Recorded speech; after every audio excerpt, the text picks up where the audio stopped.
5월 16일 큐티에 동참하시는 모든 분들에게 하나님의 은혜와 긍휼과 평강이 있으시기를 축복합니다. 함께 주기도문으로 기도하시겠습니다. 하늘에 계신 우리 아버지, 아버지의 이름을 거룩하게 하시며 아버지의 나라가 오게 하시며 아버지의 뜻이 하늘에서와 같이 땅에서도 이루어지게 하소서. 오늘 우리에게 일용할 양식을 주시고 우리가 우리에게 잘못한 사람을 용서하여 준 것 같이 우리 죄를 용서하여 주시고 우리를 시험에 빠지지 않게 하시고 악에서 구하소서. 나라와 권능과 영광이 영원히 아버지의 것입니다. 아멘. 나는 예배자입니다. 함께 찬양하겠습니다. 다시 한번 고백하겠습니다. 나는 하나님을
처음부터 고백합시다. 나는 하나님을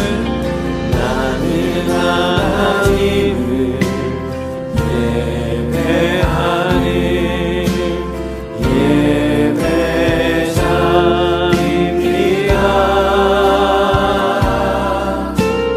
내가 서 있는 곳 어디서나 하나님을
오늘 새삼가족 성경 읽기는 시편 5편을 함께 읽도록 하겠습니다.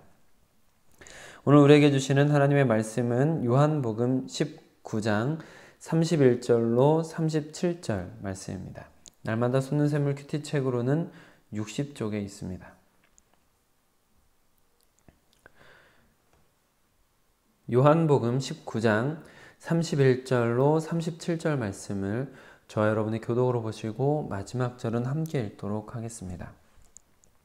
이 날은 준비일이라 유대인들은 그 안식일이 큰 날이므로 그 안식일에 시체들을 십자가에 두지 아니하려 하여 빌라도에게 그들의 다리를 꺾어 시체를 치워달라 하니 군인들이 가서 예수와 함께 못 박힌 첫째 사람과 또 그 다른 사람의 다리를 꺾고 예수께 이르러서는 이미 죽으신 것을 보고 다리를 꺾지 아니하고 그중 한 군인이 창으로 옆구리를 찌르니 곧 피와 물이 나오더라. 이를 본 자가 증언하였으니 그 증언이 참이라. 그가 자기의 말하는 것이 참인 줄 알고 너희로 믿게 하려 함이니라. 이 일이 일어난 것은 그 뼈가 하나도 꺾이지 아니하리라 한 성경을 응하게 하려 함이라.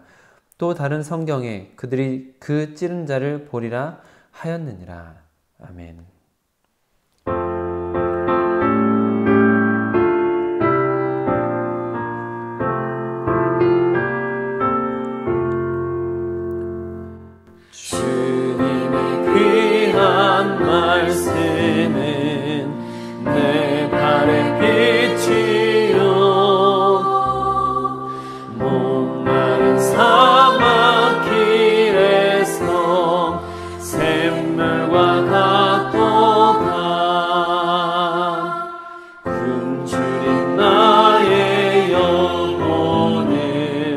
만나로 먹이고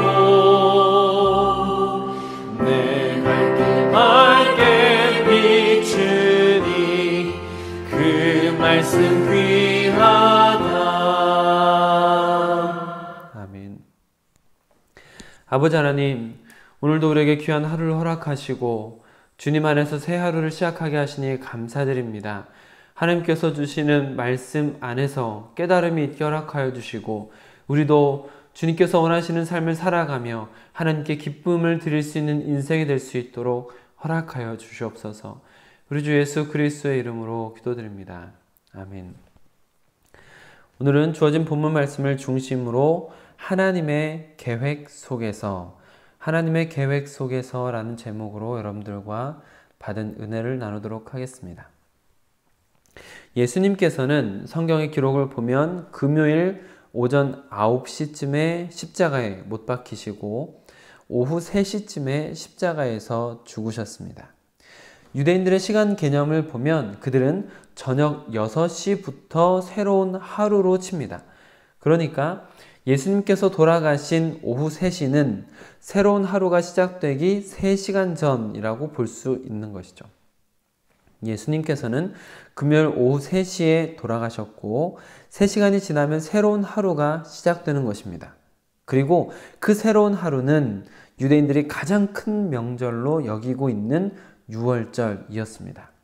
그래서 31절에서도 이날은 준비일이라, 예수님께서 돌아가신 그 금요일이 안식일을 준비하는 날이었다라는 것이죠. 유대인들은 그 안식일이 큰 날이므로 이 안식일이 유월절 잔치를 하는 큰 날이다라는 것입니다. 금요일이 지난 후에 찾아오는 토요일이 안식일인데 그 날이 절기상으로는 유월절, 가장 큰 명절이라는 것이죠. 그리고 바리새인들의 전통에 따르면 이 날은 모세가 명한 대로 첫 이삭 한 단을 제단 앞에 드리는 날이었기 때문에 더더욱 큰 날이라고 하는 것입니다. 이런 전통 속에서 유대인들은 십자가에 달려있는 사람들을 빨리 처리해달라고 빌라도에게 부탁을 합니다. 그리고 그 방법으로 다리를 꺾어달라고 말한 것이죠. 31절입니다.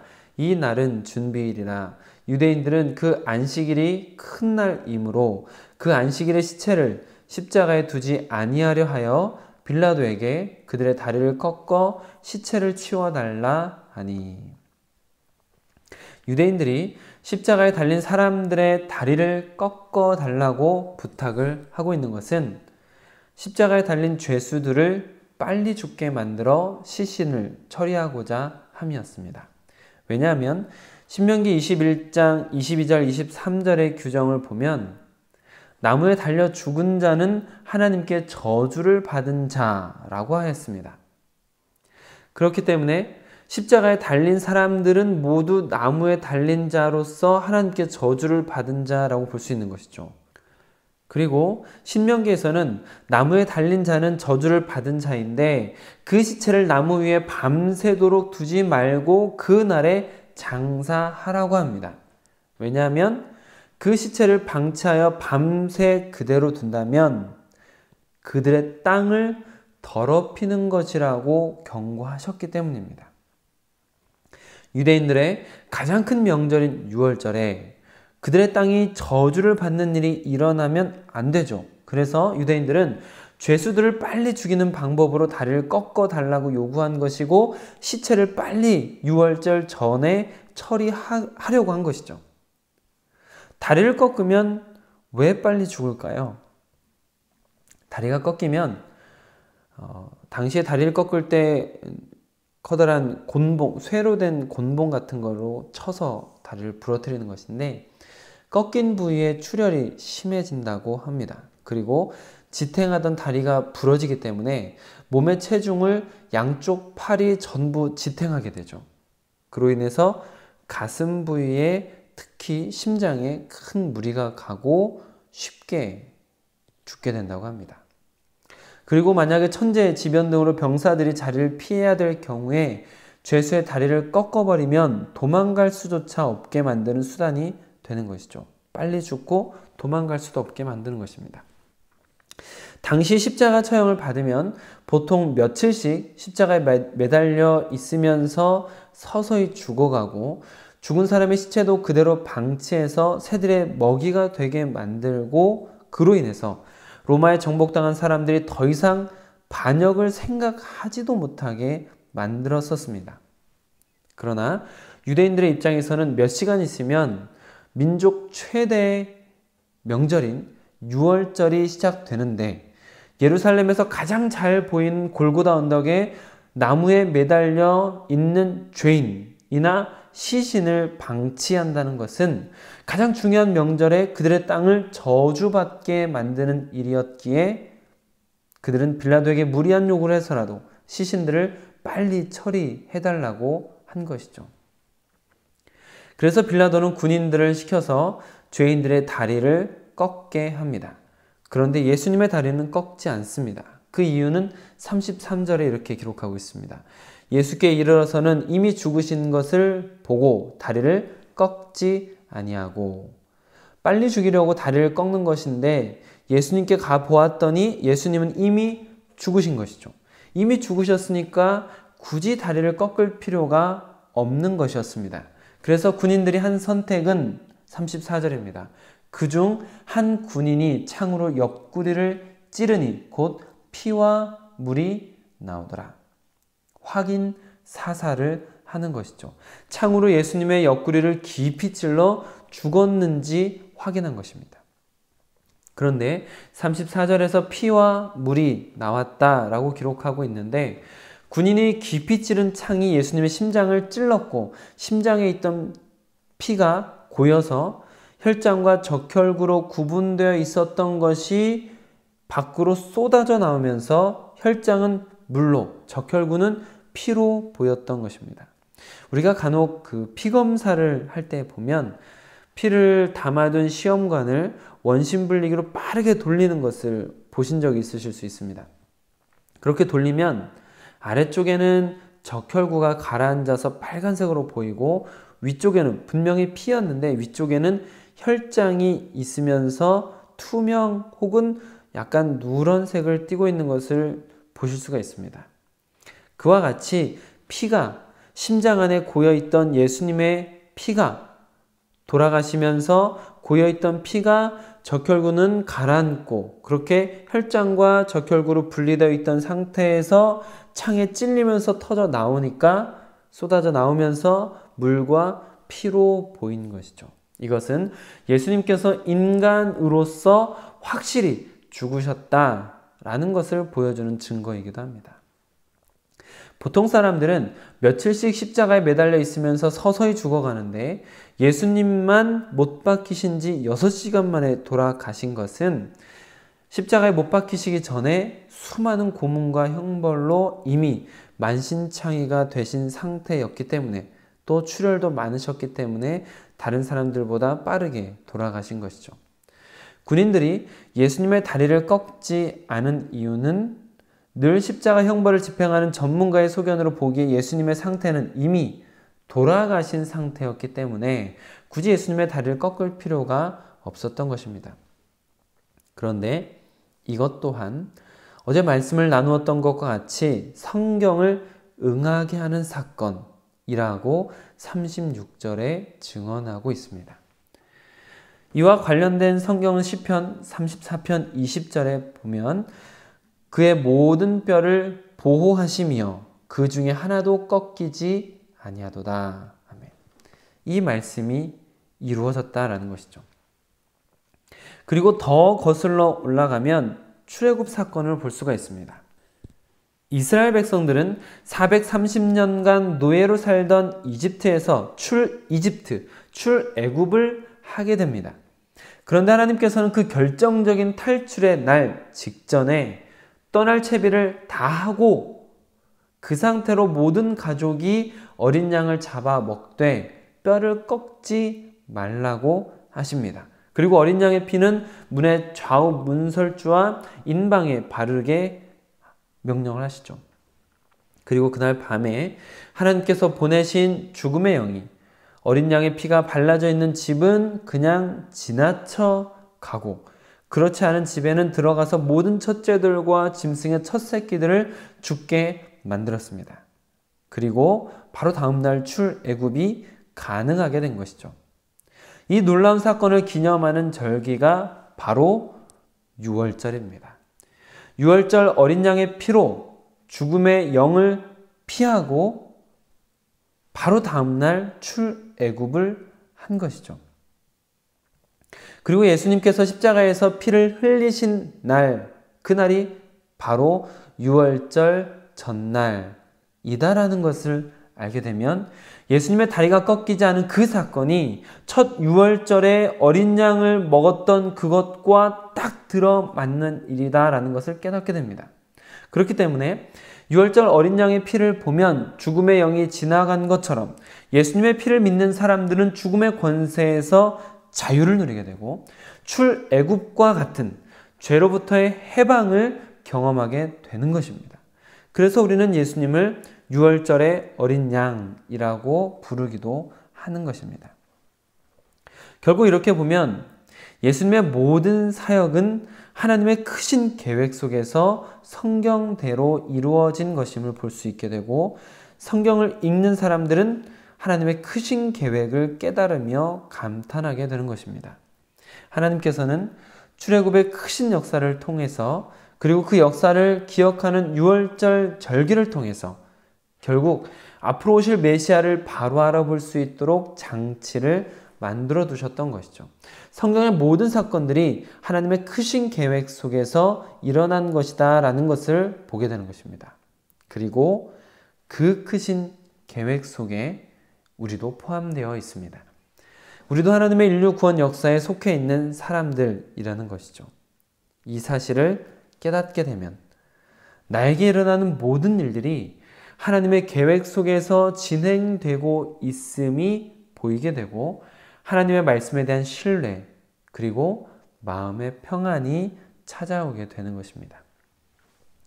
사랑하는 성도 여러분, 여러분 마음에 불안이나 초조함 혹은 조급함이 찾아올 수도 있습니다.